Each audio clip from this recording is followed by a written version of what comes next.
You're recording already? Yep. Welcome back. Let's see what happened. Graduation Graduation night. night at Riverhead Raceway. Um, Beautiful day. Props for later. No, it was a good day. Got out there. The race times were a little later. Wasn't that many race divisions going on. The crate mods were the headliner, us, Pro Trucks, Bandoleros. and the 4 and 6 cylinder gut and go figure eights and whatever. The 4 and 6 cylinder figure eight and the 4 and 6 cylinder gut and goes. So went over the car from the previous week's contact. Really wasn't much I had to do. Change some angles again and stuff like that. Nothing big. Unloaded. Second week on these tires. Figured, all right, they're broken in. Went around first round of practice. I hit a couple of 13.6s.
But the track was sprayed. The track was treated. Treated. We'll say that word. Because I was told what happened to the track, but I do not remember. So anyway, we were fast guys. I think in practice were like 13.2, 13.3. Back to their normal. Back to that comfortable speed of, and I was again like 4/10 off of them, which is right where You have been recently. I had been of the recent good running handling car. So I said, all right. I was after round 1. I was 13th fastest, which was where I'd been. Came back in. Anthony Marsh came over and said, "Hey, what's going on with this?" I was like, "The car feels good." Right in 13.6s. He's like, "All right, good. Let me know if you want to do anything." And it's like, one thing that I want to do is go over to their scales to see what their scales match up to our scales, so we can have that comparison to see if there's any discrepancy between The track scales. the track scales and ours. So I said, all right. Went out in the second round of practice. I was running a little higher on purpose around the track, trying to see if there was any drive off the turns, how the treated track was, and stuff like that.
like 13.8s, Yeah. which again you got to realize last year that was You're fast. fast for me.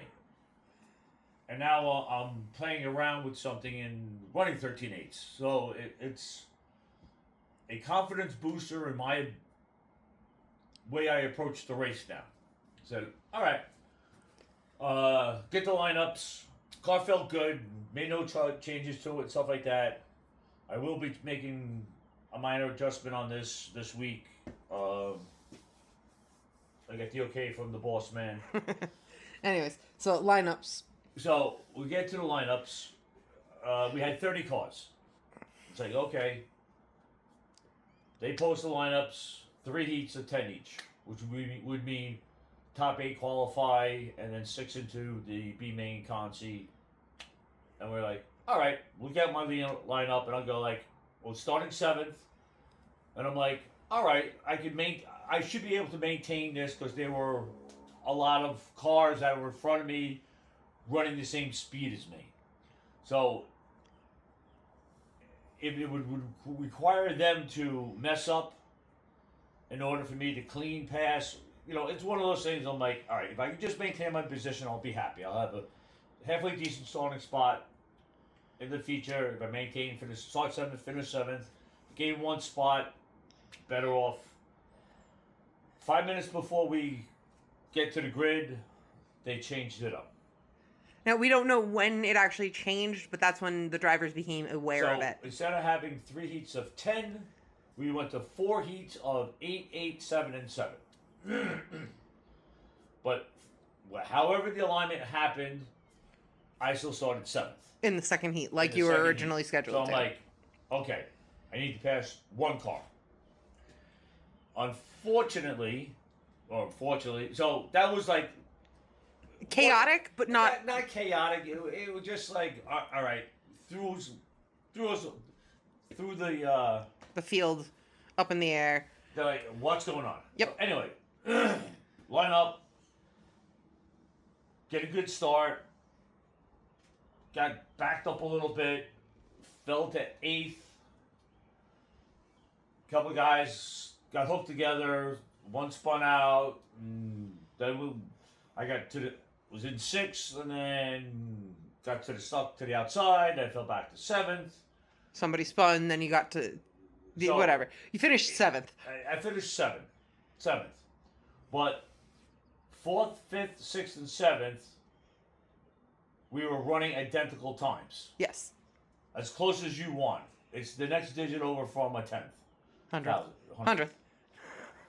So if I had gotten in line with those four of us, nobody was passing each other. No, it was somebody had to make a mistake that somebody else could capitalize on. Everybody knew their exact position, so they weren't going crazy to pass. They were playing defense. Transfer. So I'm like, all right. Wasn't happy about it, but dealing with the cards I was dealt with my heat, I was running good. The car felt good. I'm like, I can maintain wherever I get started. And he did. So, all right. So then the rest of the heats went out, and then I'm looking, and the unfortunate situation with Richie Davidowitz. Mechanical gremlins plaguing him throughout the day. So he didn't qualify. So he, myself, Rissa, Billy King, and a bunch of other King guys were into the B main. So then the provisional goes to the highest person in the point standings that didn't qualify. I was good until Richie DeVito showed up. Yep. I said, all right, not a problem. Now he's the provisional. He has the option of running the race. Now, again, his car made, I think, about 3 laps all day long. Yeah. So, he was going to race. I'm like, all right, most guys start in the back, run hard for a few laps. They take that initial green flag lap. To get their provisional. Yes. Richie decided he wanted the race. It's like, okay, I started on the pole. Richie to my outside. Green flag goes. He gets a better jump than I did because he's the all-time winner in our division. Yeah, it's Richie Davidowitz. Nobody was surprised by that. He takes off. I fall in line, get in line with him, and I started out overdriving my car. Which old bad habits. Anyway, everybody called you out on. And I said I was overdriving because I wanted to keep pace with Richie Davidowitz. Yep. Big mistake on my part. So I didn't lose any spots, so I got into second, and I'm sure me overdriving the car, Rissy was just like, what the hell are you fucking doing? And I'm not going to wreck us both. So that's on me. So after a couple of laps, I said, what the fuck are you doing? Calm down. Stop overdriving the car. And I had a good pace. There's a noticeable difference. And I had a good pace. Nobody was going to get by me. 2 laps to go. So in my mind, going through this race, all right, just maintain 1 good laps, and I'm in. Because Richie's the provisional, then to be the next person in line. So my mindset. 2 laps to go, somebody spins. And I'm like, God damn it. I'm starting to the outside. Every time we watch a film, I don't care who you are, you start on the outside, on start. You'll lose a spot. You're going to lose. The third place will get you. Bissy, to her credit, did exactly what she needed to do. Yep. She nailed her restart. She followed Richie as best as she could. She got underneath me, and I was just a sitting duck. Yep. So for the last 2-3 laps, green-white checker to the end, she maintained good pace. I was right there with her. She finished second, I finished third, and I thought my night was over. Now, here is where the common misconception is. Okay, so here is the explanation for dummies. If the provisional races and wins the race, they are no longer the provisional. Correct. The provisional is a spot that goes to the highest person in points who did not qualify in their heat race or win the consi. Correct. So what will happen? Richie Davidowitz had the provisional. He only had to take the initial green flag, and he could have pulled it to the infield and been in the race. Correct. He decided to race, so he forfeits that provisional spot. Meaning, now it goes to the next person who is highest in points, who happened to be Dad. So, even though Rissy beat me, because she only finished second, and this has always been a confusion with how the consies work. Correct. Because the only time first and second will go from the consi is on opening night or special events. When there are no provisional season points. Correct. That is the only time first and second. So basically it's opening night and the ISO 300. Yes. Pretty much. Then after that there will always be a provisional. Correct. And it's always the highest person in points who did not win the race or qualify through the heat races. Correct. So the provisional is not set in stone once the consi starts. Correct. It depends on who is the provisional. If they want to go in the back, start wherever they want to start, race, and if they pull in at any time during the race, they're still the provisional. They're still the provisional. But since Richie decided to race and he won the B main, he is no longer the provisional. That provisional went to the next highest person in the B main, which was me. So, after that consi, I went over to Rissy, the whole Stewart family, very cordial, very nice. We were all sitting there trying to figure out what was going on and get the confirmation, because Dad was ready to pack it in for the night. I sent him the text saying, right, get ready, you're in. And he's like, how? But, so I went over to them. We went to, great family. Yes. Love them to death. We love you guys. Whole family. Rissy was gracious. I was, listen, I'm not here to, I'm just trying to figure out what's going on. Who's in, her or me. Yep. Unfortunately, for her, it was me. But she was like, "Hey, that's the rules. That's the rules." But we had fun racing each other. Absolutely. I wish we could have raced for the win. Basically starting on the front row, the two of you. I think that would have been a fantastic race. We will get there. Yep. Maybe in a heat race, not Yeah, the concert. I was going to say preferably in a heat race. But either way, I will always look forward to racing Rissy because she is becoming a true racer. Absolutely. Now, so that got all taken care of. Yep. We made the feature. So I'm starting shotgun in the feature. Dead last, 26th. Right? All right. Now I have Mr. Davidowitz to my inside. I'm like, my plan going in is like, I'm going to drop back, get behind him, follow him, because he's going to go forward. Yep.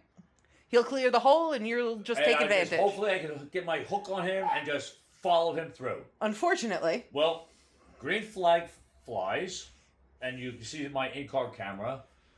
Turn one, kind of a smoke screen. pile up, sun glare, smoke screen, cars in front of me, and Richie Davidowitz and I kind of like, no. Hey, he wait. stopped, I stopped, but unfortunately there was somebody else in front of us, and there's somebody in front of that. Yep. Everybody else got to go and continue. I broke. One bar, grabbed another one, and did a twisty on that one. Yeah. So pretty much my night was done. This is all the damage that occurred. Yep. Not a lot and stuff like that. So I got towed back into the pits, as you can tell. And I'm like, you know what? I'm done for the night. Yeah. No, I'm not gonna kill myself. Get this all ready and then try to rush out there, set this stuff like that. I made the feature. I'm gonna collect my money. I'm gonna say Dennis has made some money and stuff like that, and it's called in a night. So, I'll interject here with somebody's like, is the 92 coming back on and over this is on the officials radio. Of course, me being the smartass that I am, I'm like, nah, his pit crew is running the broadcast. So someone jokingly responded, oh, stop the broadcasts. I'm like, yeah, not happening. Listen, this is the family we've created at Riverhead. You know, everybody's gracious. They do the best. We have no qualms with anybody at the track. Yeah, no, when all the track officials were hooking you up, they all were like, oh, no, that's what's broken, you know. Yes, so... They flat out told you which part you like... Yeah, but we got back to my pits, put on jack stands, went out and got dinner. And then I think that we maybe had the third attempt at starting that race, so you caught most of it. I watched the race, and Riley Keefe, congratulations again. Jeffrey Ferrugio, great run. Absolutely. Marsh and Jaden both had great runs. They're, you know, they are the guys to beat. Yep. So afterwards, after the feature, I went back, took my car apart, heading over to Dennis, where the whole Stewart clan was hanging out and stuff like that. And I kind of gestured to them and says, hey, if you were in the feature, this would have been you. And they were all laughing. We're having a good time about it. Again, no problem with anybody and stuff like that. And shout out to Mark Stewart, Sr. He graciously paid for my parts. Thank you, Mark. Thank you very much. You will be repaid one way or another. We'll pay it forward in the future. Yes. So I put the car back together, and then I was just hanging out for the rest of the night and stuff like that. We are working better on the camera. Yes. We did get all the action besides the concert because the battery was being recharged, and it was kind of like... It was last minute. So I'm not worried about that. We will... get that. We've at least got the routine down. I just need to remember to change batteries when I'm actually back there. Yes, or show me how to. But anyway. I don't trust you getting it out of the camera mount. You broke it last time. It's not a car. I understand. You don't know how to use that technology. So anyway, as you can tell, I mean, the car is here. It's not ripped apart yet. That's what we're going to do and once this video is done. Maintenance, clean tires, everything lined up again. And we'll be back at it this weekend, Yep. June 27th, Yep. for the Bubba 150 night. Yep. A lot of awards, a lot of big teams hopefully will come in, or we'll get our regulars back. So we have a halfway decent field for the modifieds. They always put on a good show. The legends will be there. I don't have the full schedule and stuff like that, but go to the riverheadraceway.com website and get all the information there. Hopefully we'll see you at the racetrack this week. And that's it for now, because I got some work to do. Mm-hmm. Peace out.